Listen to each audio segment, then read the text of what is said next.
வணக்கம். நாம ஸ்கிரீன்ல பார்த்து ரசிக்கிற ஒரு கலைஞரோட வாழ்க்கை கேமராவுக்கு பின்னால எப்படி இருக்கும்னு என்னைக்காவது யோசிச்சிருக்கீங்களா? தமிழ் நடிகர் அபிநயோட கதை அது புகழோட வெளிச்சத்தையும் அந்த வெளிச்சத்துக்கு பின்னால இருக்கிற இருட்டையும் நமக்கு ரொம்ப தெளிவா காட்டுது. அவரோட அந்த சூப்பரான டெபியூட்ல இருந்து அவர் சந்திச்ச கஷ்டங்கள் வரைக்கும் வாங்க இத பத்தி நம்ம கொஞ்சம் விரிவா பார்க்கலாம். திரையின் வெளிச்சம் மங்கும் போது என்ன நடக்குது? ரொம்ப முக்கியமான கேள்வி இல்லையா? இந்த கேள்விக்கு அபிநயோட வாழ்க்கை ரொம்பவே ஒரு வலி நிறைஞ்ச பதில நமக்கு கொடுத்துட்டு போயிருக்கு. அவரோட கதை அந்த பேரும் புகழுக்கும் அந்த பக்கமா ஒரு கலைஞர் சந்திக்கிற நிஜ வாழ்க்கைய பத்தி பேசுது. சரி வாங்க, அபிநயோட பயணத்தோட ஆரம்பத்துக்கு போலாம். தமிழ் சினிமாக்குள்ள அவர் என்டர் ஆனதே ஒரு பெரிய ப்ராமிசிங் என்ட்ரி தான். வருஷம் 2002 தமிழ் சினிமாவுல துள்ளுவதோ இளமை படம் ஒரு பெரிய புயலே கிளப்பிச்சுன்னு சொல்லலாம். அந்த படத்துல தனுஷோட ஃப்ரெண்டா ஒரு ரொம்ப முக்கியமான ரோல்ல தான் அபிநய அறிமுகமாகறாரு. நினைச்சு பாருங்க, படத்திலே அவரோட அந்த நேச்சுரல் ஆக்டிங்கால டக்குன்னு ஆடியன்ஸ் மனசுல பதிஞ்சிட்டாரு. 2002ல துள்ளுவதோ இளமை படத்துல ஆரம்பிச்ச அவரோட பயணம் அடுத்த 10 வருஷத்துல 15க்கும் அதிகமான படங்கள்ல அவரை நடிக்க வச்சுது. ஆனா அவரோட பயணம் வெறும் ஆக்டிங்கோட மட்டும் முடியல.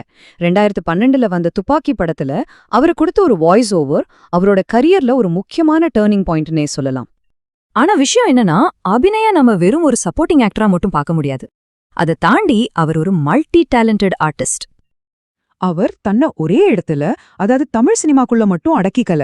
தமிழ், தெலுங்கு, கன்னடம்னு சவுத் இந்தியன் லாங்குவேஜஸ்ல எல்லாம் நடிச்சிருக்காரு. நடுவுல ஆட்ஸ்லயும் தலகாட்டியிருக்காரு. இது எல்லாத்துக்கும் மேல ஒரு டப்பிங் ஆர்டிஸ்டா அவரோட குரலால ஒரு தனி இடத்தையே பிடிச்சாரு. அவரோட அந்த டப்பிங் திறமைக்கு ஒரு பெஸ்ட் எக்ஸாம்பிள் சொல்லணும்னா அது துப்பாக்கி படம் தான். அதுல வித்யுத் ஜாம்வாலோட அந்த மாசான மிரட்டலான வில்லன் கேரக்டருக்கு பின்னால ஒலிச்சது அபிநயோட குரல் தான். யோசிச்சு பாருங்க, அவரோட வெர்சிட்டாலிட்டிக்கு இதை விட பெரிய சாட்சி தேவையா?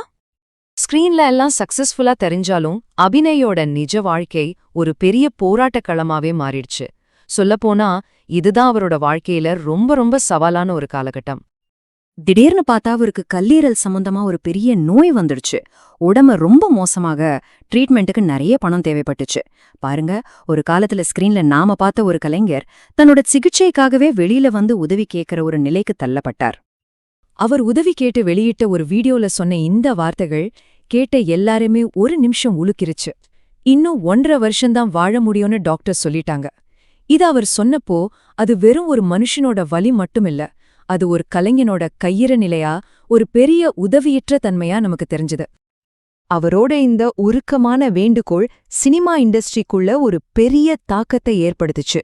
நல்ல வேளையா கஷ்டப்படுற தன்னோட சக கலைஞனுக்கு உதவணும்னு நிறைய பேர் முன்வந்தது கொஞ்சம் ஆறுதலான விஷயமா இருந்துச்சு.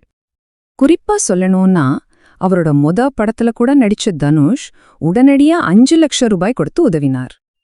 அதே மாதிரி காமெடியன் KPY பாலா 1 லட்சம் ரூபாய் கொடுத்தாரு. இந்த மாதிரி உதவிகள் எல்லாம் சினிமா உலகத்தோட இன்னொரு பக்கத்தை, அந்த மனிதாபிமான முகத்தை காட்டுச்சு.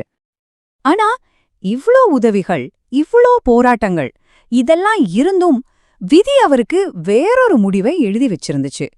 ரொம்ப கனத்த இதயத்தோட அவரோட பயணத்தோட கடைசி அத்தியாயத்தை நாம இப்ப நினைச்சு பார்க்கலாம். அந்த நோயோட ரொம்ப நாள் போராடி கடைசியில நவம்பர் 10, 2025ல தன்னோட 44 வயசுல அபிநய் நம்மள விட்டு பிரிஞ்சிட்டார். ஒரு திறமையான கலைஞனோட வாழ்க்கை ரொம்ப சின்ன வயசுலயே முடிஞ்சு போச்சு. ஆனா இந்த முழு கதையிலயுமே ஒரு மிகப்பெரிய சோகம் ஒண்ணு இருக்குன்னா அது இதுதான். அவரோட கடைசி பயணத்துல அவருக்கு இறுதிச் சடங்குகளை செய்யக்கூட நெருங்கிய குடும்பம்னு சொல்லிக்க யாருமே இல்ல. இந்த தனிமை அது ஒரு பட்ட உடல் வலியை விட ரொம்ப பெரியது. இந்த மாதிரி ஒரு சூழ்நிலையில தான் தென்னிந்திய நடிகர் சங்கம் முன்னால வந்து ஒரு சக கலைஞனுக்கு செய்ய வேண்டிய கடைசி மரியாதைய செஞ்சாங்க. அவரோட இறுதிச் சடங்குக்கான எல்லா ஏற்பாடுகளையும் நடிகர் சங்கமே பாத்துக்கிட்டாங்க. அபிநயன் நம்ம கூட இல்லாம போயிருக்கலாம், ஆனா அவர் விட்டுட்டு போன நினைவுகளும் சில முக்கியமான கேள்விகளும் இன்னைக்கும் நம்ம கூட இருக்கு. அபிநய நாம எதுக்காகலாம் ஞாபகம் வச்சுக்கணும்? 3 முக்கியமான விஷயங்கள் இருக்கு. 1, துள்ளுவதோ இளமையில அவரோட அந்த மறக்க முடியாத டெபியூ. 2வது, ஆக்டிங், டப்பிங்னு ஒரு மல்டி டேலண்டட் ஆர்டிஸ்டா இருந்த அவரோட திறமை. 3வது, ரொம்ப ரொம்ப முக்கியமா ஆர்டிஸ்டுகளுக்கு ஒரு சப்போர்ட் சிஸ்டம் எவ்வளவு அவசியங்கிறத அவரோட போராட்டம் நமக்கு ஞாபகப்படுத்திட்டு போயிருக்கு. பாருங்க, அபிநயோட கதை வெறும் ஒரு தனிப்பட்ட சோகம் மட்டும் இல்ல, அது நம்ம முன்னால் ஒரு பெரிய கேள்வியை வைக்குது. ஒரு இண்டஸ்ட்ரி தங்கிட்ட இருக்கிற ஆர்டிஸ்டுகள், குறிப்பா கஷ்டப்படுற ஆர்டிஸ்டுகளை எப்படி இன்னும் நல்லா பாத்துக்க முடியும்? வெளிச்சத்துல இருக்கும்போது கொண்டாடுற நாம, அவங்க கஷ்டத்துல இருக்கும்போது அவங்கள பாதுகாக்க ஒரு துறையா என்ன செய்யணும்? இது நாம எல்லாரும் யோசிக்க வேண்டிய ஒரு விஷயம்.